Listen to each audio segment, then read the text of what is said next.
Hello नमस्कार दोस्तों, स्वागत है आप सभी का आपके अपने यूट्यूब चैनल अपडेट बाय राज में। दोस्तों बात करेंगे पंचवर्षीय योजना के रिगार्डिंग। आप किसी भी एग्ज़ाम की तैयारी कर रहे हो, एसएससी हो, रेलवे हो या फिर स्टेट किसी भी एग्ज़ाम की तैयारी कर रहे हो, सभी के पॉइंट ऑफ व्यू से वेरी मोस्ट टॉपिक है भाई पंचवर्षीय योजना। आप सभी को पता होगा 100 टॉपिक सीरीज़ की मैं ये सीरीज़ करा रहा हूँ 100 टॉपिक की। तो उसमें नेक्स्ट वीडियो है भाई ये किसके रिगार्डिंग, पंचवर्षीय योजना की रिगार्डिंग। बिना देर के भी स्टार्ट करते हैं भाई। उससे पहले छोटी रिक्वेस्ट, चैनल पर पहली बार विजिट करें तो सब्सक्राइब कर लेना और मेहनत के लिए भाई लाइक जरूर करके जाना। तो स्टार्ट करते हैं पंचवर्षीय योजना भाई। पंचवर्षीय योजना की बात करेंगे तो पहले प्रधानमंत्री जवाहरलाल नेहरू द्वारा सन 1951 में देश में आर्थिक विकास को गति देने के लिए पंचवर्षीय योजना की शुरुआत हुई थी भाई। किसके द्वारा? एक क्वेश्चन भाई PYQ से रिलेटेड लिया गया है। सबसे महत्वपूर्ण चीज़ें यही हैं भाई। क्योंकि पंचवर्षीय योजना की बात करें तो पहले प्रधानमंत्री कौन थे? जवाहरलाल नेहरू जी। सन 1951 में देश में आर्थिक विकास को गति देने के लिए पंचवर्षीय योजना की शुरुआत हुई थी भाई। भारत में पहली पंचवर्षीय योजना कब शुरू हुई? 1991 में शुरू हुई। 12वीं पंचवर्षीय योजना 2012 से लेकर 17 को भारत की अंतिम पंचवर्षीय योजना है भाई। कितनी? अंतिम पंचवर्षीय योजना है। उसके स्थान पर क्या है वो भी बात करेंगे आगे। सारी चीज़ें पॉइंट टू पॉइंट चलेंगे भाई।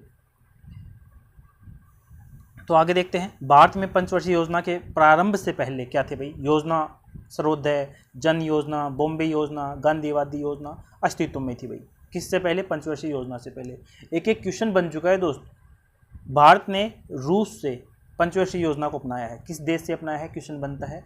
भारत ने पंचवर्षीय योजना को कहाँ से लिया है भाई? तो रूस से लिया है। कहाँ से लिया है? रूस से। जोसेफ स्टालिन, नाम ध्यान रखना भाई। जोसेफ स्टालिन पहले व्यक्ति थे जिन्होंने सोवियत संघ में वर्ष 1928 में पंचवर्षीय योजना को लागू किया। कौन थे भाई? जोसेफ स्टालिन पहले व्यक्ति थे। कहाँ पर? सोवियत संघ में। डेट ध्यान रखना, 1928 में पंचवर्षीय योजना को लागू किया था भाई। और भारत ने कहाँ से लिया है? रूस से लिया है भाई। ठीक है। पंचवर्षीय योजना का मुख्य उद्देश्य क्या है भाई? विकास दर को बढ़ाना, देश के विकास में सुधार करना।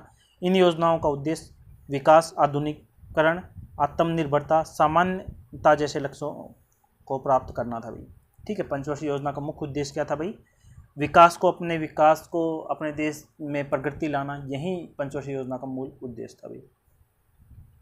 बात करते हैं योजना आयोग। योजना आयोग क्या है भाई? योजना आयोग का गठन हुआ 15 मार्च 1950 को। कब हुआ? 15 मार्च 1950 को योजना आयोग का गठन हुआ। भारत के प्रधानमंत्री इसके अध्यक्ष होते हैं भाई।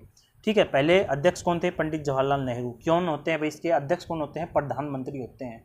और उस टाइम उपाध्यक्ष कौन थे भाई? गुलजारी लाल नंदा भाई। ये भी लगातार बनता रहता है क्योंकि योजना आयोग के स्थान पर अब क्या आ गया है? नीति आयोग। उसके रिगार्डिंग भी हम बात करेंगे, लेकिन पॉइंट टू पॉइंट चलेंगे तो चीज़ें ज़्यादा समझ में आ जाएंगी भाई। ठीक है। इसलिए मैंने योजना आयोग यहीं पे बता दिया। बाद में बताऊंगा कि अब उसके बाद क्या आ चुका है भाई। ठीक है। तो डेट ज़रा ध्यान रहेगी क्योंकि डेट से यहाँ क्वेश्चन बनते हैं दोस्त। पहली पंचवर्षीय योजना की बात करें 1951 से लेकर 56। ध्यान रखना, एक पॉइंट जो बता रहा हूँ वो ध्यान रखना है दोस्त। पहली पंचवर्षीय योजना 1951 से लेकर 1956 तक चली भाई। कब? 1951 से लेकर 1956 तक पहली पंचवर्षीय योजना चली। यह हेराल्ड डोमर मॉडल पर आधारित थी। ठीक है। क्वेश्चन बनता है पहली पंचवर्षीय योजना किस पर आधारित थी? तो हेराल्ड डोमर मॉडल पर आधारित थी। मुख्य रूप से कृषि क्षेत्र के विकास पर केंद्रित था क्योंकि उस टाइम देश आज़ाद हुआ था। हम इतने अनाज उत्पादन नहीं कर पाते थे, तो कृषि क्षेत्र से, वैसे भी कृषि प्रधान देश है हमारा, तो कृषि क्षेत्र के विकास पर हमें ध्यान केंद्रित करना था। ठीक है। अब की बात अलग है दोस्त, उस टाइम की बात अलग थी। पहली पंचवर्षीय योजना के अध्यक्ष जवाहरलाल नेहरू और गुलजारी लाल नंदा इसके उपाध्यक्ष थे भाई। ठीक है। मैंने पहले बता दिया। इस योजना के दौरान भाखड़ा नांगल बांध, दामोदर घाटी परियोजना और मैदूर बांध जैसी प्रमुख सिंचाई परियोजना शुरुआत की गई थी। ठीक है। क्वेश्चन बन चुका है भाखड़ा नांगल बांध परियोजना कौन सी पंचवर्षीय योजना में शुरू किया गया था? कौन सी में? पहली पंचवर्षीय योजना में शुरू किया गया था। ठीक है। तो ध्यान रखना है भाई सभी चीज़ों को। आगे देखते हैं। मसौदा KN राज द्वारा तैयार किया गया था। किसकी बात हो रही है? मसौदा की। किसके द्वारा? KN राज द्वारा तैयार किया गया था भाई। ठीक है। सारी चीज़ों को ध्यान रखना है, सभी PYQ क्वेश्चन है भाई। यह योजना काफ़ी सफल रही। इसने 2.1 के लक्षित विकास दर के मुकाबले 3.6 की वार्षिक GDP वृद्धि दर को हासिल किया है भाई। ठीक है। पहली पंचवर्षीय योजना काफ़ी सफल रही। जो लक्ष्य निर्धारित था उससे भी कहीं ज़्यादा लक्ष्य को हमने प्राप्त किया। 2.1 हमने लक्ष्य रखा था, लेकिन 3.6 हमने लक्ष्य प्राप्त किया। क्वेश्चन ये भी बन चुका है। इस योजना के कार्यकाल के दौरान कई बड़ी सिंचाई परियोजना जैसे भाखड़ा नांगल, दामोदर परियोजना, व्यास परियोजना की शुरुआत हुई। पहले मैंने आपको बता दिया है। चेन्नई में इंटीग्रल कोच फैक्ट्री की शुरुआत हुई, ये क्वेश्चन बन चुका है। इंटीग्रल कोच फैक्ट्री की शुरुआत किस पंचवर्षीय योजना में हुई? तो पहली पंचवर्षीय योजना में इसकी शुरुआत हुई है। 1956 के अंत तक 5 भारतीय प्रौद्योगिक संस्थान IIT की स्थापना भी हुई थी भाई, किसके दौरान? पहली पंचवर्षीय योजना के दौरान भाई।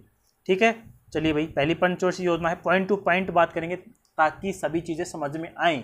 ठीक है, उसके बाद PYQ भी देखने का प्रयास करेंगे हम।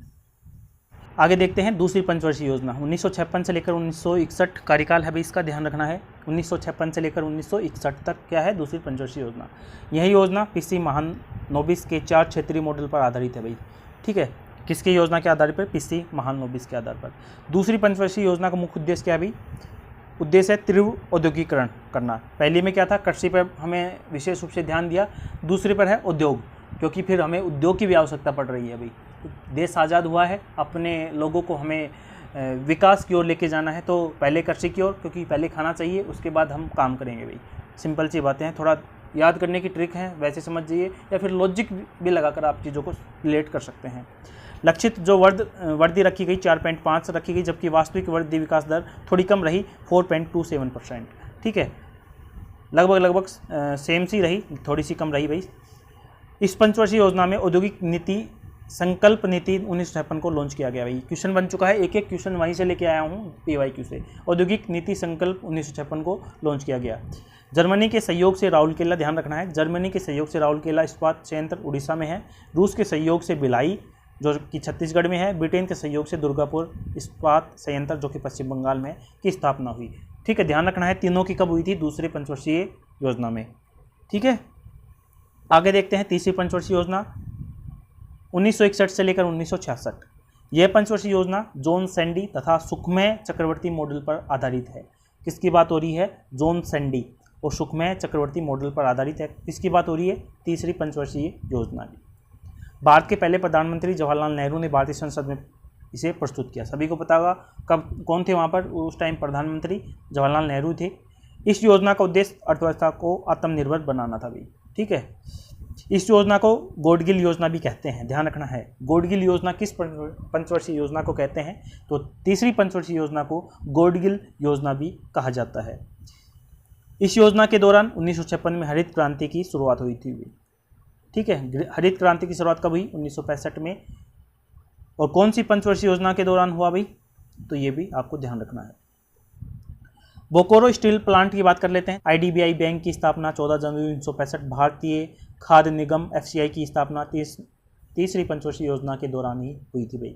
बोकारो, SDBI और क्या है भाई? FCI की स्थापना कब हुई? तीसरी पंचवर्षीय योजना के दौरान हुई। यहाँ से क्वेश्चन बनते हैं भाई, जो भी रिलेटेड हैं, ये इसकी स्थापना कब हुई, ये कब हुआ।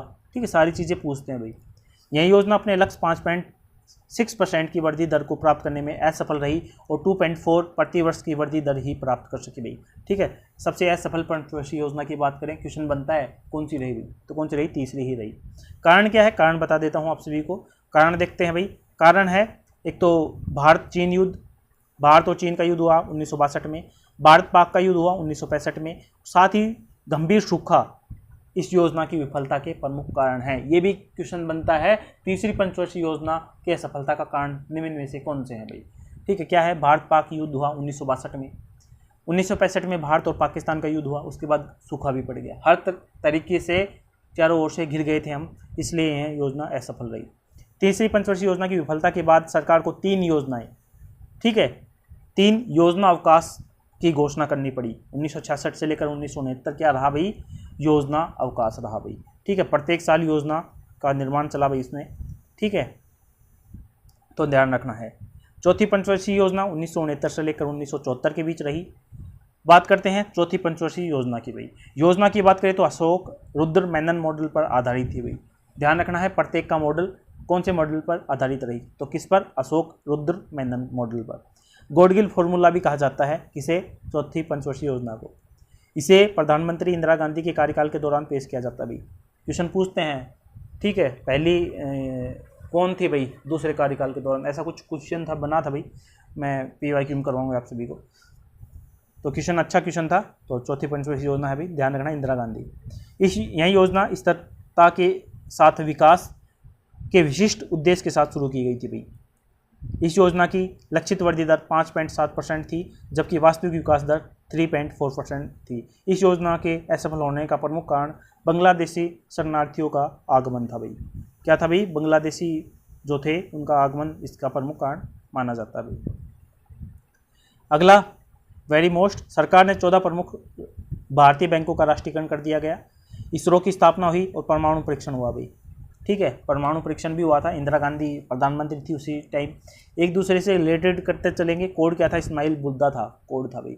ठीक है, काफ़ी बार परमाणु परीक्षण में ये कोड पूछते हैं भाई। इस्माइल बुद्धा था भाई। ठीक है, और कब हुआ था? कौन सी पंचवर्षीय योजना थी भाई? चौथी पंचवर्षीय योजना थी भाई। पांचवी पंचवर्षीय योजना की बात कर लेते हैं 1974 से लेकर 1978। इसे योजना आयोग का निवेश मॉडल भी कहा जाता है। किसे कहा जाता है? पांचवी पंचवर्षीय योजना को योजना आयोग का निवेश मॉडल। इसे इंदिरा गांधी ने भारतीय संसद में प्रस्तुत किया था। किसने प्रस्तुत किया? इंदिरा गांधी ने। इस योजना ने गरीबी हटाओ, वेरी मोस्ट, गरीबी हटाओ का नारा दिया था प्रधानमंत्री इंदिरा गांधी जी ने। कौन सी पंचवर्षीय योजना का नारा था? प्रमुख नारा था पांचवी पंचवर्षीय योजना का। आत्मनिर्भरता प्राप्त करने पर जोर दिया भाई। कौन सी पंचवर्षीय? पांचवी। इस योजना का प्रारूप डीपी धर ने तैयार किया और प्रारंभ भी किया था। किसने? डीपी धर ने।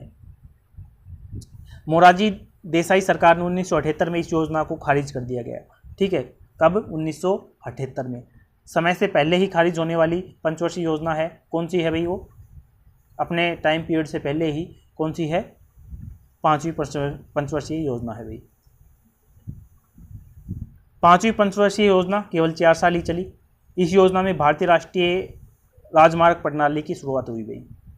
ठीक है, ये क्वेश्चन काफ़ी बार बन चुका है। केवल 4 साल ही चली थी। टाइम से पहले समाप्त होने वाली पंचवर्षीय योजना है कौन सी? पांचवी। इंदिरा गांधी द्वारा भारत में आपातकाल की घोषणा हुई थी भाई। ठीक है, आपातकाल की घोषणा हुई। लक्षित विकास दर 4.4 और वास्तविक कितना? 4.8, ज़्यादा ही प्राप्त हुआ है विकास। रोलिंग प्लान क्या है भाई? रोलिंग प्लान क्वेश्चन बनता है 78 से लेकर 80। रोलिंग प्लान पांचवी और छठी पंचवर्षीय योजना के बीच लागू हुआ। पांचवी और छठी पंचवर्षीय योजना के बीच लागू हुआ रोलिंग प्लान। भारत में रोलिंग प्लान 1978 में जनता सरकार द्वारा शुरू हुआ था भाई। किसके द्वारा? 1978 में जनता सरकार द्वारा। रोलिंग योजना की अवधारणा गुडनार मिडाल द्वारा घड़ी गई थी भाई। किसके द्वारा? गुडनार मिडाल के द्वारा। ठीक है, क्वेश्चन बनता है भाई ये। 1980 में सत्ता में आने पर भारतीय राष्ट्रीय कांग्रेस द्वारा इस योजना को फिर से खारिज कर दिया गया और एक नई छठी योजना की योजना बनाई गई। ठीक है, ये थी रोलिंग प्लान भाई 1978 से 1980। अब आता है छठी पंचवर्षीय योजना 1980 से लेकर 1985। इसे इंदिरा गांधी ने भारतीय संसद में प्रस्तुत किया। शिवरमन समिति की सिफारिश पर राष्ट्रीय कृषि और ग्रामीण बैंक नाबार्ड की स्थापना हुई गई। नाबार्ड से क्वेश्चन बना है।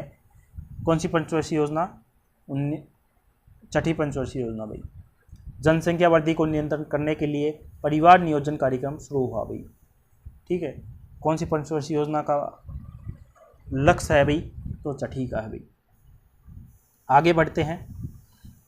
ग्रामीण विकास योजनाओं जैसे कि एकीकृत ग्रामीण विकास कार्यक्रम, राष्ट्रीय ग्रामीण रोजगार कार्यक्रम, ग्रामीण भूमिहीन रोजगार गारंटी कार्यक्रम को शुरू किया गया भाई।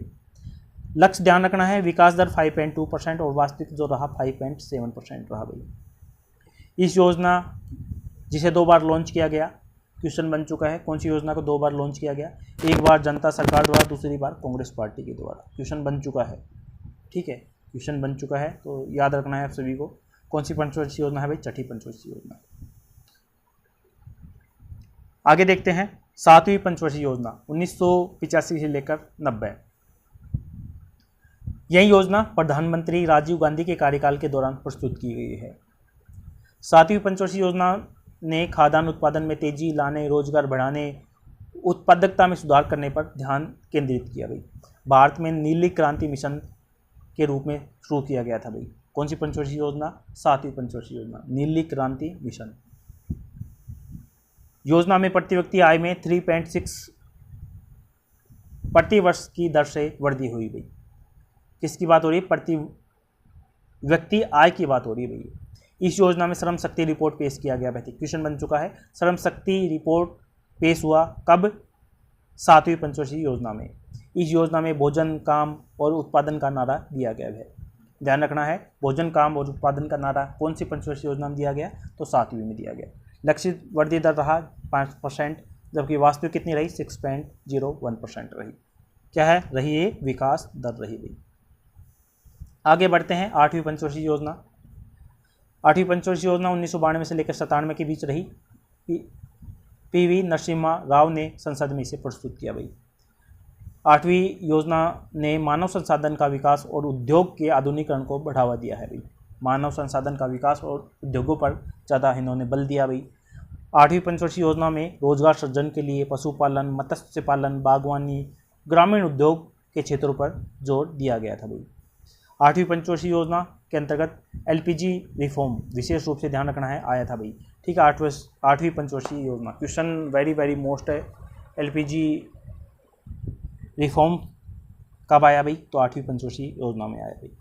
क्वेश्चन बन चुका है, ध्यान रखना, वेरी मोस्ट है। 8वीं पंचवर्षीय योजना के लिए गरीबी रेखा से नीचे यानी कि बीपीएल परिवार से नीचे आबादी का निर्धारण करने के लिए जनगणना 1992 को आयोजित की गई थी भाई। ये क्वेश्चन काफ़ी बार बन चुका है भाई। 1992 में ध्यान रखना है, गरीबी रेखा से नीचे के लिए।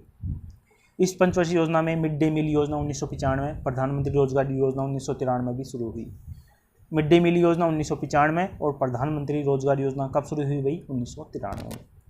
लक्षित वृद्धि दर कितनी रही? 5.6% रही। वास्तविक विकास दर कितना रहा? 6.8% रहा। ऐसे मतलब जितना लक्ष्य रखा गया उससे कहीं ज़्यादा रखा गया, प्राप्त हुआ हमें 6.8%। तो ध्यान रखना है, अच्छा क्वेश्चन है भाई ये और बनता रहता है भाई। 9वीं पंचवर्षीय योजना 1997 से लेकर 2002। डेट ध्यान रखना है, डेट से क्वेश्चन बनता है। कहाँ से क्वेश्चन बनता है ये सारी क्वेश्चन मैं आप सभी के सामने लेके आया हूँ। इसे अटल बिहारी वाजपेयी जी ने संसद में पेश किया। 9वीं पंचवर्षीय योजना का मुख्य उद्देश्य सामाजिक न्याय और समानता के साथ विकास था भाई। उद्देश्य ध्यान रखना है, डेट ध्यान रखना है, लक्ष्य ध्यान रखना है और महत्वपूर्ण कुछ चीज़ें रही वही चीज़ें ध्यान रखनी है। रामायण आपको बहुत चीज़ें मिल जाएंगी, सभी पढ़ा देंगे, कोई नई बात नहीं है, लेकिन क्वेश्चन बनते कहाँ से हैं वो चीज़ें आप सभी के लिए बहुत ज़्यादा ज़रूरी है भाई। भारत में 9वीं योजना के दौरान मुद्रास्फीति की वार्षिक दर 4% थी भाई। कितनी थी? 4%। 9वीं पंचवर्षीय योजना में दूसरा परमाणु परीक्षण हुआ 1998 में, करगिल युद्ध हुआ 1999 में और सर्व शिक्षा अभियान 2001 हुआ था भाई। कौन सी पंचवर्षीय योजना में? 9वीं में। दूसरा परमाणु परीक्षण 1998, कारगिल युद्ध 1999 सभी को पता होगा, सर्व शिक्षा अभियान 2001। कौन सी पंचवर्षीय योजना है भाई? 9वीं है। लक्षित विकास दर की बात करें 6.5% थी, लेकिन वास्तविक विकास दर लगभग 5.4% रही। यह योजना अंतर्राष्ट्रीय मंदी के कारण असफल रही। ठीक है, क्या रही भाई? असफल रही। लक्ष्य को अपना प्राप्त नहीं कर पाई। 6.5% का हमने लक्ष्य रखा था, लेकिन प्राप्त कितना हुआ? 5.4% की विकास दर ही हमें प्राप्त हुई भाई। 10वीं पंचवर्षीय योजना 2002 से लेकर 2007 के बीच रही। इसे अटल बिहारी वाजपेयी जी ने संसद में प्रस्तुत किया। राष्ट्रीय बागवानी मिशन NHM की बात हो रही है, 10वीं पंचवर्षीय योजना के दौरान शुरू हुई थी। किसकी बात हो रही है? NHM, राष्ट्रीय बागवानी मिशन की बात हो रही है। ग्रामीण अधोरचना के उन्नयन के लिए भारत सरकार द्वारा भारत निर्माण 10वीं पंचवर्षीय योजना के तहत शुरू किया हुआ भाई। किसके द्वारा? 10वीं पंचवर्षीय योजना के तहत। 10वीं पंचवर्षीय योजना में गरीबी दर को 5% कम करने का लक्ष्य रखा गया था भाई। कितना? 5% कम करने के लिए। अब बात कर लेते हैं विकास दर की। तो विकास दर 8.1% हमने लक्षित रखा, जबकि प्राप्त कितना हुआ? 7.6%। ध्यान रखना है, ठीक है। लक्ष्य कितना रखा? 8.1 का भाई, ध्यान रखना है। और प्राप्त कितना हुआ? 7.6% ही हमें प्राप्त हुआ है। इस योजना के तहत सरकार ने गरीबी, साक्षरता और रोजगार आदि जैसे विकास के प्रमुख संकेतकों के लिए निगरानी लक्ष्य पेश किए गए थे भाई। ठीक है, विशेष रूप से हमें इन जो संस्थान है जो भी इन पर हमें लक्ष्य बाधित किया गया था भाई। इनको ज़्यादा विकास पर जोर दिया जाने के लिए बाधित थी भाई ये 10वीं पंचवर्षीय योजना। तो बात करते हैं हम आगे 11वीं पंचवर्षीय योजना की भाई। 2007 से लेकर 2012 11वीं पंचवर्षीय योजना की रूपरेखा सी रंगराजन ने तैयार की थी भाई। किसने तैयार की? सी रंगराजन ने। इसे मनमोहन सिंह जी ने संसद में प्रस्तुत किया था भाई। 11वीं पंचवर्षीय योजना का इसकी मुख्य विषय वस्तु तीव्र और अधिक समावेशी विकास थी भाई। क्या थी भाई? अधिक मतलब गति से हमें विकास करना ही इसका लक्ष्य था भाई। इस पंचवर्षीय योजना में समावेशी विकास शब्द का उल्लेख किया गया है भाई। समावेशी विकास शब्द का उल्लेख कौन सी पंचवर्षीय योजना में किया गया? तो 11वीं में किया गया है। लक्षित विकास दर 9%, जबकि वास्तविक 8% हमने प्राप्त की। कितनी? 8% भाई। आगे बात कर लेते हैं 11वीं पंचवर्षीय योजना में वर्ष 2009 में शिक्षा का अधिकार अधिनियम प्रस्तुत किया गया, जो 2010 में लागू हुआ है। ध्यान रखना है, शिक्षा का अधिकार 2009 में अधिनियम आया और लागू कब हुआ? 2010 में। क्वेश्चन बनता रहता है। राष्ट्रीय स्वास्थ्य बीमा योजना 2007, प्रधानमंत्री रोजगार सृजन कार्यक्रम 2008, इंदिरा गांधी राष्ट्रीय विकलांगता पेंशन योजना 2009 और राष्ट्रीय ग्रामीण आजीविका मिशन 2011 और राजीव आवास योजना 2011 इसी की देन है। कौन सी की? 11वीं पंचवर्षीय योजना की ही देन है भाई। 12वीं पंचवर्षीय योजना अंतिम पंचवर्षीय योजना है भाई, 2012 से लेकर 2017। भारत की अंतिम पंचवर्षीय योजना है भाई। कौन सी? 12वीं। कब से लेकर कब तक? 2012 से लेकर 2017 तक। मनमोहन सिंह जी ने संसद में प्रस्तुत किया। इस योजना का नारा था तेज, स्थायी और अधिक समावेशी विकास है भाई। ठीक है, तेज गति से स्थायी और अधिक समावेशी विकास करना ही इसका नारा था भाई। इसका लक्ष्य 12वीं पंचवर्षीय योजना के दौरान गरीबी को 10% कम करना था भाई। क्या? 10% कम गरीबी को करना ही इसका लक्ष्य था भाई। लक्षित विकास दर की बात कर लें तो 9% थी भाई। क्या थी? 9%। और इसमें संशोधन कर दिया गया और कितना प्राप्त हुआ? हमने 8% हमने लक्ष्य प्राप्त किया भाई। ठीक है, संशोधन करके 8% लक्ष्य कर दिया गया था भाई। कौन सी है? 12वीं पंचवर्षीय योजना है भाई। ठीक है, अंतिम पंचवर्षीय योजना थी। अब बात कर लेते हैं नीति आयोग। क्या है भाई? नीति आयोग। योजना आयोग के स्थान पर नीति आयोग का भाई सर्जन हुआ उस टाइम प्रधानमंत्री मोदी जी के कार्यकाल में। राष्ट्रीय भारत परिवर्तन संस्थान, national institution for transforming India, नीति की फुल फॉर्म है भाई। ये क्वेश्चन बनता है, ध्यान रखना है, जिसे नीति आयोग भी कहा जाता है। इसका गठन कब हुआ भाई? 1 जनवरी 2015 को योजना आयोग के स्थान पर इसका गठन हुआ था। ध्यान रखना, क्वेश्चन बनता है किसके स्थान पर नीति आयोग का निर्माण हुआ भाई? तो योजना आयोग के स्थान पर नीति आयोग की स्थापना हुई भाई। नीति आयोग की बात कर लेते हैं। भारत सरकार की प्रमुख नीति थिंक टैंक है जो दिशात्मक और नीतिगत इनपुट दोनों प्रदान करता है भाई। दिशा और नीति दोनों प्रदान करता है। भारत सरकार ने अपने सुधार एजेंडे को ध्यान में रखते हुए 1950 में स्थापित योजना आयोग को प्रतिस्थापित करने के लिए नीति आयोग का गठन हुआ भाई। अध्यक्ष नरेंद्र मोदी जी, उस टाइम की बात हो रही है। उपाध्यक्ष Suman K Bery, CEO Shri BR Subrahmanyam उस टाइम के थे भाई। अब आप सभी के लिए जिसने भी वीडियो ध्यान से देखी भाई, मैं कमेंट में पिन कर दूंगा। उपाध्यक्ष इस टाइम कौन है और CEO कौन है? अध्यक्ष तो आप सभी को पता है कि प्रधानमंत्री ही होते हैं, और इस टाइम कौन है भाई? श्री नरेंद्र मोदी जी ही इस टाइम भी प्रधानमंत्री बने हुए हैं। तो अध्यक्ष नरेंद्र मोदी जी हैं, उपाध्यक्ष और CEO आपको बताना है भाई। कौन कौन कैंडिडेट तैयारी कर रहा है कमेंट में, मैं इसका आप सभी के सामने ये लेके आऊँगा भाई। तो ये थी थ्योरी पार्ट। तो जब भी आप किसी भी एग्जाम की तैयारी करते हो, किसी भी टॉपिक को पढ़ते हो, तो सबसे पहले थ्योरी पार्ट को अटैम्प्ट कीजिए, उसके बाद उसके PYQ अटैम्प्ट कीजिए। अब इसके रिलेटेड जितने भी क्वेश्चन हैं भाई, नेक्स्ट वीडियो में मैं आप सभी के लिए लेके आऊँगा भाई। तो कैसी लगा वीडियो, कैसा है कंटेंट, कोई सुधार, कोई भी आपका वैल्यूएबल सजेशन हो तो ज़रूर शेयर करना भाई। इसी प्रकार के 100 टॉपिक लेके आऊँगा, आप किसी भी एग्जाम में उन टॉपिक को करके देख लेना भाई। कोई भी क्वेश्चन उससे बाहर देखने को नहीं मिलेगा। Thanks for watching. मिलते हैं नेक्स्ट अपडेट साथ, तब तक के लिए जय हिंद, जय भारत।